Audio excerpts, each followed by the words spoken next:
When they say two become one, don't restrict it to the two becoming one, you're sharing only good things. Means everything about this person that you're mixing with, you pick on it. Whether it is good, whether it is bad. And it becomes a part of you. You've heard people talking about finishing teddy bear with someone and you feel drained, you feel exhausted. The more you keep coming back to this person, the more emotionally numb you become. It's a physical satisfaction. Physically you feel fulfilled, you feel excited, but emotionally you keep getting drained and drained and drained, though you keep going back. That draining you feel because of being intimate with someone teddy bear wise is what we're talking about as a con of physical intimacy, of teddy bear. It drains you because you're exchanging. So if you're with a person that you don't know what they're carrying, what they're going through mentally, physically, spiritually, be it depression, be it trauma, buddy, you're exchanging those things. What was mine has also become yours. And what was yours has also become mine. So you who has been light and free, you start feeling this weight and you don't understand where is this weight coming from. That person you're being intimate with, right? And you get exhausted, but you keep going back because you're enjoying the physical pleasure attached to it. It's for your ego. But emotionally, you're not gaining anything positive. So don't let your body control you. Because if you're going back out of physical satisfaction, clearly your body is the one in charge right now. Your ego is working, but emotionally you're not. And the painful thing is that many of us we are not aware of what's going on with us as we're going, as we're having fun, we're being physical. We're not aware of it. So when people talk to us about waiting until we marry someone, or being intimate, having teddy bear with one particular person and somebody we know, that's why they say that. But when you're all over the place, you're tapping. Again, I'm telling this from experience. I have been in situations where, and I'm going to be, for me, I'm not ashamed to be vulnerable. I'm not ashamed. I think vulnerability is a strength. It's not a weakness.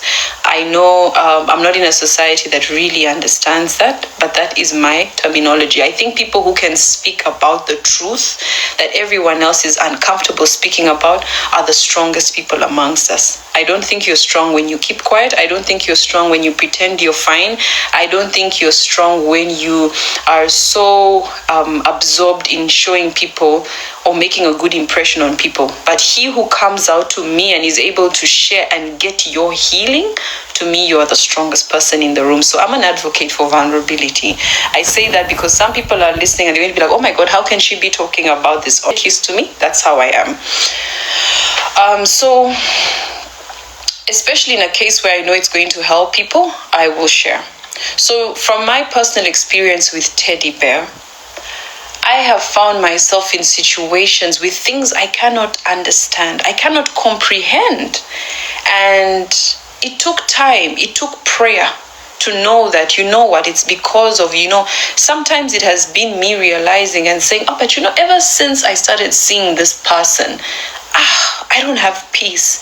Ever since I started seeing this person, I'm so unmotivated. I'm not energetic, Or you literally leave the space and you feel drained. You're like, why do I emotionally feel drained? Physically, I'm like, oh yeah, I had, But emotionally, I feel drained. Some people ask you to be vulnerable to extract info they will weaponize against you. Yet, Matt, yes, Matt, I definitely agree with that.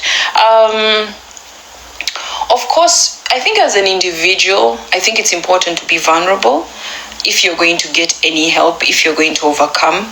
It's you as an individual to limit your vulnerability. Of course, I'm not saying undress in front of the world. We'll never tell everyone everything about us. That's the truth. Some things will always go. Everyone will have something they'll keep to themselves at the end of the day. So it's you to choose what do you want to tell people and what do you not want to tell people. Whatever I share, I may use myself as an example. I think it through. You can never hold anything against me. I have shared something before and I've said, whatever I share, I have forgiven myself for it. I have prayed over it. I have healed. The most important thing is I have talked to God about it. He has forgiven me. That is all that matters to me. What you feel, what you think, your judgment is not important. I will not share something that I'm still wounded by. I share things that I know I have healed from and I'm ready, because when I've healed, then I'm ready to use it as an example to help someone. I will never share anything to help anyone that I'm still struggling with. I can't help you when I'm hurting. I even struggle through it when I'm hurting, and I try to share with you. I struggle as a person, to be very honest. I feel uncomfortable. I feel like, why am I talking to people about something I cannot even fix on my own? So I only share things that I feel I have come to terms with. I have forgiven myself. I have learned from it. I have healed, and me and God have had that conversation, and we are good. So I think that's me as an example, but I do encourage people to be vulnerable, but use me as an example. Be vulnerable over the things that you feel that you have healed from, you have recovered from. But also, if you are burning, if you are suffocating, please don't be quiet, because sometimes that silence can cost you. You know, that's how people, I just don't want to mention because I know how TikTok is, but it pushes people to extremes that they don't have to get to because they are so ashamed to talk about the things they're going through. Again, I am a Ugandan. I have to be very honest, and Ugandans online are going to have to agree with me. We are raised in a very conservative society. Africa is quite conservative, but East Africa, Uganda is a little extra. So there are things that you may share with the intention of helping people that people are going. There's a lot of judgment. So people are not able to be open, be themselves, express themselves because they're going to be judged. I don't go by that. This is me, and I want to encourage people to be themselves, to share, to get the help they need. That's the only way you're going to recover.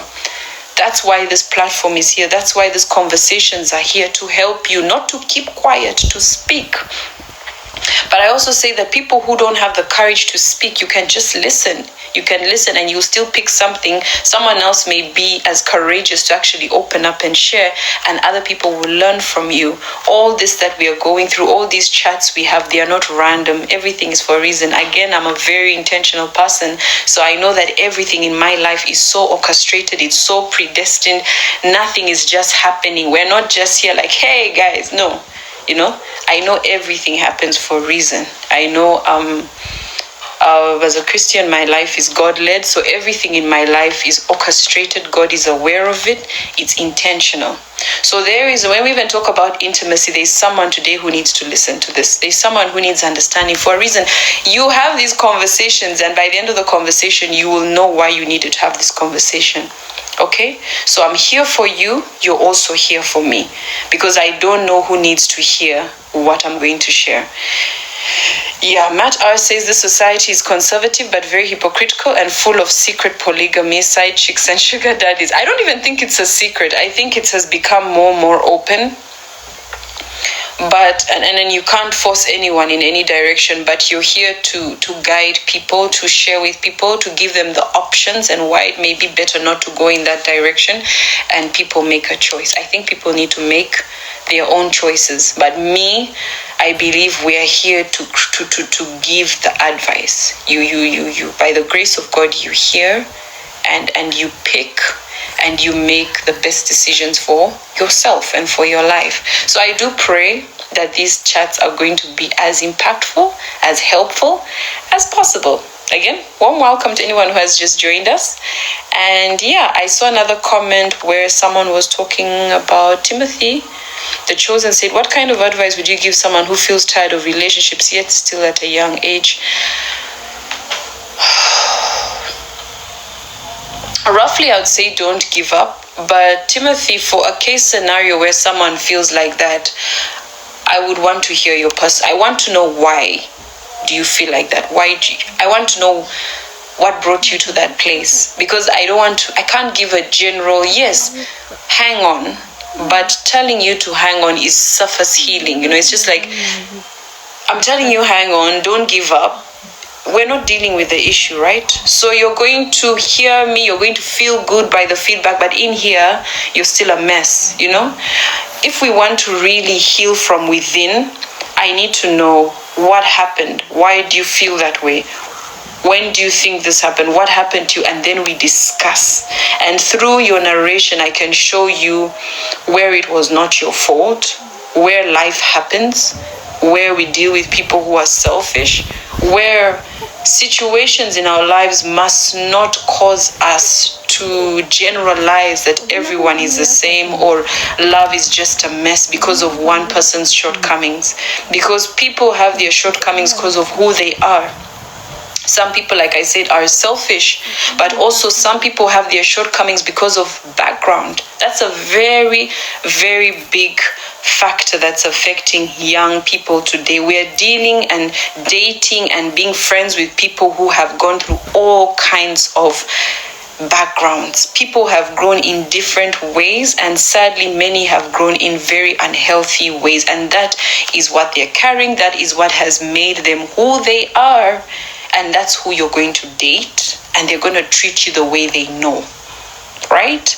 And now when they treat you the way they know, you who has been in a healthier or a healthy relationship, you're going to get so disappointed because you didn't get what you expected, and you might decide to say, no, love is a waste of time. Everyone is like that. No, that person is dealing with their shortcomings. Accept that and keep moving. There is someone out there who is good for you. There is someone out there who's going to understand you. There's someone out there who's going to love you. I believe that, and 150%, right? There is someone out there for everyone. It may sound like a joke, like I can assure you, I am here to encourage you and remind you. If you're someone who is seated and you have given up, you say marriage is not for me, people are not. I don't want to say marriage is the end goal, but getting someone who genuinely loves you and will be there for you is the end goal. Someone who is compatible, someone who gets you is the end goal. It's the most important thing at the end of the day. And I feel and I believe everyone has that person. So Timothy, I need to know. Now, like you see, I've told you that everything I've shared may make you feel good, but we've not healed your heart. So you'll have to, maybe you can share as a comment, maybe you can send me a request and we have the conversation openly. And, of course, when other people are in, they can also advise you. Or you could talk to me in my inbox personally, whatever really makes you comfortable. I want you to do what makes you comfortable, but that's the best way I will advise you. I don't want to read philosophy for you. When I know what you've gone through, I know I'll give you good advice that you're looking for, okay? Wow. Genesis Zola says, I want to take part in the discussion. That's very okay. I will be inviting people into the discussion. However, you can send me a request, though I feel like I've not really got into the actual discussion on intimacy, and we're going to be talking about intimacy. So I feel like it's hard for you to, participate now when you have not really understood the topic 100%. So let me just go through it briefly, and then when you feel like sharing, you're free to share. When you feel like sharing, you're free to share. You'll send me a request and I mute your microphone. So today we're discussing intimacy. Like I said, a lot of people believe that intimacy is physical. There is only physical type of intimacy, which means teddy bear. In this context, it is sex. I'm using teddy bear as a code word. Teddy bear means sex for those who have just joined. So because of TikTok, I can't mention that word, but let's go, move with me, right?